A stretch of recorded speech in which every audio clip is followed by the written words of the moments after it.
এই নিজেকে কখনো অসুন্দর মনে করবেন না। অনেক মানুষ আপনারা আছেন কালো, দেখতে ভালো না, নাক চাপা অথবা দাঁত একটা পড়ে গেছে, এই জন্য হতাশায় ভোগে। আহা, আল্লাহ আমারে কালো বানাইছে, আহা দেখতে আমি অসুন্দর, আহা সেই সোসাইটিতে আমি কিভাবে যাব। অনেকে কিন্তু এরকম হতাশায় ভোগেন।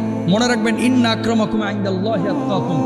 আল্লাহ চেহারা দেখে আপনাকে মূল্যায়ন করে না ভাই। আল্লাহর কাছে সম্মানিত সেই সবচেয়ে বেশি হৃদয়টা যার আল্লাহর ভয়ে ভরা, মানে আল্লাহ ভীতি যার ভিতরে আছে, সে মানুষটা পৃথিবীর বুকে সবচেয়ে সম্মানিত, আল্লাহর কাছে যে সম্মানিত। তা আপনি কেন বোঝেন না? আপনার শারীরিক যে অঙ্গ প্রত্যঙ্গ, এগুলো তো আপনি বানান নাই, এগুলো তো আল্লাহ বানাইছে।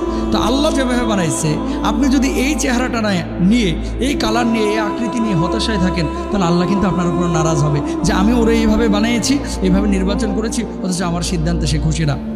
আপনি কালো হন, লুলা হন, খাটো হন, বাটু হন, মোটা হন, আলহামদুলিল্লাহ, আল্লাহ যে অবস্থা আমাকে রেখেছে আমি সে অবস্থায় খুশি।